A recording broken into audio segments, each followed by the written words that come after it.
মই এতিয়া উপস্থিত আছোঁ চৰাইদেউ জিলাৰ অন্যতম গুৰুত্বপূৰ্ণ পথ নাহৱালীত আৰু নাহৱালীটো চাওক আপুনি এটা সুন্দৰ পথ অতি নিৰ্মাণ কৰি থকা অৱস্থাত এটা সুন্দৰ পথ আৰু এই পথটো ইতিমধ্যে সদাব্যস্ত হৈ পৰিছে নাহৱালী আৰু নাহৱালী সংযোগী পথ এটি পথৰ মই দৃশ্য দেখুৱাব বিচাৰিছোঁ যিটো পথ আজি দীৰ্ঘদিনে জৰাজীৰ্ণ অৱস্থাত আছে আৰু এই পথটো হৈছে নাহৱালী সংযোগী নাহৱালী আৰু ধুদৰালি সংযোগী নগাআলি ঐতিহাসিক নগাআলি হয় আৰু এই নগাআলিত বিগত সময়ত 4টা বৰ্ষ পূৰ্বে ছিগনেচাৰ প্ৰজেক্টৰ অধীনত প্ৰায় 10 কোটি টকাৰে নিৰ্মাণ কৰা হৈছিল এই পথটো যিটো পথত আমি এতিয়া গৈ আছোঁ এই পথটোত 10 কোটি টকাৰে নিৰ্মাণ কৰা হৈছিল যদিও অতি ৰহস্যজনকভাৱে লোক নিৰ্মাণ বিভাগৰ একাংশ বিষয়া কৰ্মচাৰী দায়িত্বহীনতা একাংশ কৰ্মচাৰী আচলতে যি অমনোযোগিতা পৰিপ্ৰেক্ষিতত এনেদৰে 800 মিটাৰ অংশ 800 মিটাৰ দৈৰ্ঘ্য এটা অংশ এৰি থৈ গ'ল আৰু তাৰে পৰিপ্ৰেক্ষিতত ইতিমধ্যে এই অংশটো জৰাজীৰ্ণ হৈ পৰিছে আৰু জিয়াটো ভুগিছে ৰাইজে আচলতে এই ক্ষেত্ৰত লোক নিৰ্মাণ বিভাগে আচলতে কাৰ ছাত্ৰছায়াত কেনেদৰে তেওঁলোকে গোটেই বিষয়টো আচলতে সৰজমিন তদন্ত কৰি তেওঁলোকে লোৱা নাছিল নেকি পথটো সৰজমিন তদন্ত কৰা নাছিল নেকি কিমান দৈৰ্ঘ্য হ'ব পাৰে এই পথটো তেওঁলোকে কোনো তদন্ত নকৰাকৈ আচলতে টেণ্ডাৰ কৰিছিল নেকি ছিগনেচাৰ প্ৰজেক্টক আৰু তেনে এটা কথা আহিছে আৰু এই ক্ষেত্ৰত বাৰম্বাৰ ৰাইজে অনুনয় বিনয় কৰাৰ পাছতো কিন্তু এই পথটো নিৰ্মাণ কৰাৰ ক্ষেত্ৰত কোনো ব্যৱস্থা গ্ৰহণ কৰা নাই লাগিলে বিধায়কে হওক বা সাংসদে হওক এই কোনো ব্যৱস্থা গ্ৰহণ নকৰা অভিযোগ উত্থাপিত হৈছে মই পুনৰ সামগ্ৰিক দৃশ্য দেখুৱাবলৈ অনুৰোধ জনাইছোঁ ভিডিঅ' জনাইছোঁ এয়া হৈছে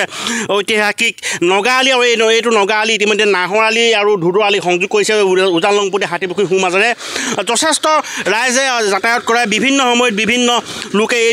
সদাব্যস্ত পথটো ব্যৱহাৰ কৰে কিন্তু তাৰ পাছত আচলতে 800 মিটাৰ দৈৰ্ঘ্য পথ নিৰ্মাণ কৰিবলৈ আচলতে বছৰ লাগিছিল শাসনাধিষ্ঠ চৰকাৰখন আৰু লোক নিৰ্মাণ বিভাগে এই ক্ষেত্ৰত আচলতে শুই আছে নেকি এনে এটা কথা আহিছে ৰাইজে বিভিন্ন সময়ত অনুনয় বিনয় কৰিছে কিন্তু বিভিন্ন সময়ত স্মাৰক পত্ৰ দিছে বিভিন্ন সময়ত সংবাদ মাধ্যমত সবিস্তাৰে বাতৰি প্ৰকাশ কৰা হৈছে কিন্তু তাৰ পাছতো লোক নিৰ্মাণ বিভাগ অতি ৰহস্যজনকভাৱে নীৰৱ লোক নিৰ্মাণ বিভাগে আচলতে এই পথটো যাতায়াত কৰা ৰাইজৰ কথা ভাবিবলৈ আহৰি নাই তেনে এটা পৰিৱেশ আহিছে আৰু তাৰে পৰিপ্ৰেক্ষিতত যিবিলাক ৰাইজ বিতুষ্ট হৈ পৰিছে আৰু মই পোনে বিষয়বোৰ যুৱ ছাত্ৰ পৰিষদৰ কৰ্মকৰ্তাসকল আছে বিভিন্ন সময়ত বাতৰি হ'ল বিভিন্ন সময়ত ৰাইজে দাবী উত্থাপন কৰিলে তাৰ পাছতো আজি বছৰ ধৰি এই 800 মিটাৰ দৈৰ্ঘ্যৰ পথছোৱা নিৰ্মাণ কৰিবলৈ লোক নিৰ্মাণ বিভাগে হওক বা শাসনাধিষ্ঠ বিজেপি চৰকাৰে হওক কোনো ব্যৱস্থা নোলোৱা কথাটো কি হ'ব পাৰে আমি বিষয়টো গৰিহণা জনাইছোঁ আৰু অতি দুৰ্ভাগ্যজনক কাৰণ ৰাজ্য চৰকাৰখনে বিভিন্ন সময়ত আমি দেখিছোঁ যে উন্নয়নৰ নামত তেওঁলোকে ঢাক ঢোল বজাই থাকে কিন্তু চৰাইদেউ জিলাৰ উজান লংপতীয়া মিৰিপথাৰ নাহৰালি ধুন্দৰালি আচলতে এটা অতি গুৰুত্বপূৰ্ণ পথ এই পথটো 800 মিটাৰ কিন্তু এই 800 মিটাৰ 4টা বছৰে সম্পূৰ্ণ নহ'ল গতিকে তাতকৈ ৰহস্যজনক বিষয় কি হ'ল তাতকৈ দুৰ্ভাগ্যজনক বিষয় কি হ'ব পাৰে কিয় নহ'ল আৰু লোক নিৰ্মাণ বিভাগ আছে আচলতে ব্যাগুম এটা বিভাগ এই বিভাগটোৱে আচলতে কিয় চকুমিটা কুলিৰ দৰে ভাও ধৰি আছে কিয় তেওঁলোকে শুই আছে আজি তাৰিখলৈকে 4টা বছৰ অতিক্ৰম কৰাৰ পাছতো কিয় তেওঁলোকে শুই থাকিল গতিকে আমি তেখেতলোকক আমি গৰিহণা জনাইছোঁ ধিক্কাৰ জনাইছোঁ আৰু তেখেতলোকক আমি ব্যৱস্থা গ্ৰহণৰ আমি দাবী জনাইছোঁ আৰু দেখা গৈছে বিভিন্ন সময়ত ৰাইজে অভিযোগ কৰিছে ৰাইজে লোক নিৰ্মাণ বিভাগক তেওঁলোকে স্মাৰক পত্ৰ প্ৰদান কৰিছে বিভাগীয় সাংসদে হওক বা বিধায়ককে হওক মন্ত্ৰীকে হওক তেওঁলোকে স্মাৰক পত্ৰ প্ৰদান কৰিছে 800 মিটাৰ পথ মেৰামতি কৰি দিবলৈ তাৰ পাছতো কোনো এজন বিষয়া কৰ্মচাৰী গা নলোৱা বিষয়টো আচলতে কি হৈছে ৰাইজে যেতিয়া ক'ব ৰাইজৰ কথা যেতিয়া নুশুনিব তেতিয়া ৰাইজে ইয়াৰ প্ৰত্যুত্তৰ দিব পাৰে আৰু ৰাইজে নিশ্চয় ইয়াৰ প্ৰত্যুত্তৰ দিব ৰাইজে কেতিয়া প্ৰত্যুত্তৰ দিব ক'ত দিব সেইটো ৰাইজে ইতিমধ্যে বিশ্লেষণ কৰি ৰাখিছে গতিকে 800 মিটাৰ পথটো মেৰামতি নাই হোৱা এই মেৰামতি নোহোৱাৰ ফলত তেখেতলোকে যিটো জিয়াৰ জন্য যিটো তেওঁলোকে ভুগিছে জিয়াটো ভুগিব লগা হৈছে আজি ছাত্ৰ ছাত্ৰীসকল হওক বা আজি ৰোগীসকলে হওক আজি ব্যৱসায় বাণিজ্য কৰা ব্যক্তিসকলে হওক বা সাধাৰণ জনসাধাৰণে যিটো ভুগিব লগা হৈছে তেওঁলোকৰ যিটো কষ্ট এই কষ্ট তেওঁলোকে আচলতে মনত বিশ্লেষণ কৰি থৈছে তেওঁলোকে নিশ্চয় প্ৰত্যুত্তৰ দিব গতিকে আমি ক'ব বিচাৰিছোঁ যে নিজ দলৰ বিধায়ক মহোদয় আছে চৰাইদেউ জিলাত মুখ্য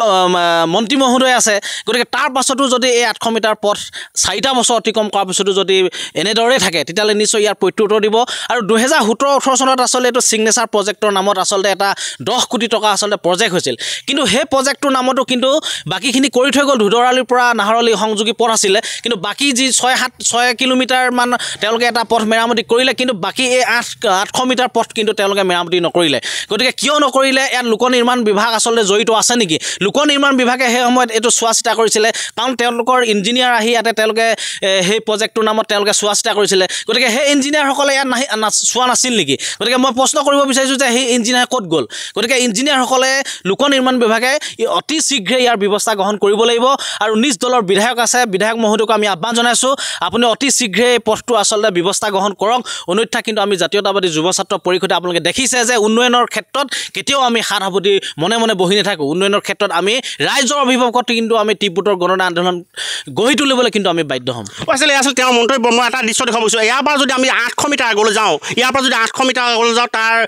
পৰৱৰ্তী সময়ত কিন্তু আপুনি ধুনীয়া এটা পথ পাব কিন্তু এই 800 মিটাৰ আচলতে জীয়াটো ভুগি আপুনি পাৰ হ'ব লাগিব জীয়াটো ভুগি আপুনি যাতায়াত কৰিব লাগিব আৰু যদি এইটো দিশত মই ভিডিঅ' দেখাব গৈছোঁ এইটো নাহৰআলি সংযোগী অতি উন্নত মানদৰে নাহৰআলি পথটো বনাই থকা হৈছে নাহৰআলি পকীকৰণ কৰা হৈছে নাহৰআলি সংযোগী আৰু ধুদুৱালি সংযোগী এই যিটো নগাআলি 800 মিটাৰ পথ কিন্তু এলাগি কৰা হৈছে কাৰ বাবে আচলতে লোক নিৰ্মাণ বিভাগে আচলতে কেনেদৰে জৰীপ কৰিছিল এই পথটো নিৰ্মাণৰ সময়ত যিটো ছিগনেচাৰ প্ৰজেক্ট আহিছিল তেওঁলোকে কেনেদৰে জৰীপ কৰিছিল কেনেদৰে 800 মিটাৰ থাকি গ'ল ই নিশ্চয় আজি এটা অতি গুৰুত্বপূৰ্ণ বিষয় মূলত আৰু এজন স্থানীয় ব্যক্তি উপস্থিত আছে কি ক'ব বিভিন্ন সময়ত বাৰম্বাৰ যোগাযোগ কৰা হ'ল আশ্বাসে আহিল কেৱল আশ্বাস কিন্তু আজি 4 বছৰ কিন্তু আশ্বাস লৈ জীয়াই থাকিল ৰাইজ তাৰ পাছতো কিন্তু পথটো উন্নয়ন নহ'ল আচলতে এই চৰকাৰৰ আৰু বিভাগীয় কৰ্তৃপক্ষৰ যে অমনোযোগিতা ইয়াৰ প্ৰমাণ হৈছে ইমানখিনি বাতৰি সম্প্ৰচাৰ হ'ল ইমান ৰাইজৰ জীয়াটো ভুগি আছে এইবিলাক তেওঁলোকৰ দৃষ্টি হোৱা নাই নেকি উন্নয়ন কৰি থৈছে ইয়ালৈ আহক উন্নয়নৰ আচল নমুনাটো ইয়াত এই অঞ্চলৰ গাঁও অঞ্চলত পাব এই উন্নয়নৰ ঢাক ঢোল মাত্ৰ কেৱল মহানগৰত কেৱল মহানগৰত এখন অধিৱেশন পাতি বা কোনোবা ধৰণৰ জাক জমকতাৰ কোনো বাৰ্ষিক হেৰি পাতি তাত কোনো ধৰণৰ উন্নয়নৰ আচল স্বৰূপটো বুজি পোৱা নাযায় আচলতে এই যিটো পথ উন্নয়ন হ'ব লাগিছিল এই আজি বহু বছৰ আগতে হ'ব লাগিছিল বিধায়ক ইয়াৰ পৰা নিৰ্বাচিত হৈ গৈছে সাংসদ বিধায়ক হৈ গৈছে তাৰ পিছতো বাৰম্বাৰ সংবাদ মাধ্যমত সবিস্তাৰে প্ৰচাৰ হোৱাৰ পিছতো কোনো ধৰণৰ গুৰুত্ব নিদিয়াটো যে জনসাধাৰণৰ প্ৰতি যে অনীহা সেই কথাটো প্ৰকাশ পাইছে ইয়াৰ উপৰিও যি লোক নিৰ্মাণ বিভাগৰ যি গাফিলতি লোক নিৰ্মাণ বিভাগৰ যি কমিশ্যনৰ অংক নিমিলা হৈ আছে গতিকে কমিশ্যনৰ অংক মিলাই হ'লেও তেওঁলোকৰ যি ঠিকাদাৰৰ লগত মিলাপ্ৰীতি আছে তেওঁলোকে কাম কৰিবৰ কাৰণে আমি আহ্বান জনাইছোঁ আচলতে তেওঁলোকৰ মন্তব্য এটা কথা ক'ব লাগিব যে বিভিন্ন সময়ত আচলতে পৰিৱৰ্তনৰ বিচাৰি একাংশ ৰাইজে যোৰহাটৰ যি গৌৰৱ গগৈ তেওঁলোকে সাংসদ হিচাপে নিৰ্বাচন কৰিছিল কিন্তু গৌৰৱ গগৈ আচলতে এই পথটো যাতায়াত কৰিছে নাই গৌৰৱ গগৈ এই আচলতে যিটো জৰাজীৰ্ণ পথ এই জৰাজীৰ্ণ পথটো প্ৰত্যক্ষ কৰিছে নাই এনে এটা কথা আহিছে আৰু এই ক্ষেত্ৰত গৌৰৱ গগৈ ভূমিকা কেনেকুৱা হ'ব গৌৰৱ গগৈৰ স্থিতি কি হ'ব যিহেতু নেকি ৰাইজে বিকল্প বিচাৰিছিল ৰাইজে উন্নয়ন বিচাৰিছিল কিন্তু গৌৰৱ গগৈ উন্নয়ন কেনেদৰে উন্নয়নৰ মাপকাঠি নিৰূপণ কৰিব গৌৰৱ গগৈ কেনেদৰে এই পথটো মেৰামতি কৰিবলৈ তেওঁলোকে সাংসদ পুঁজি মোকলাই দিব বা স্থানীয় বিধায়কে কেনেদৰে ব্যৱস্থা গ্ৰহণ কৰিব লোক নিৰ্মাণ বিভাগে কেনেদৰে ব্যৱস্থা গ্ৰহণ কৰিব তাকে লৈ আশাবাদী স্থানীয় ৰাইজ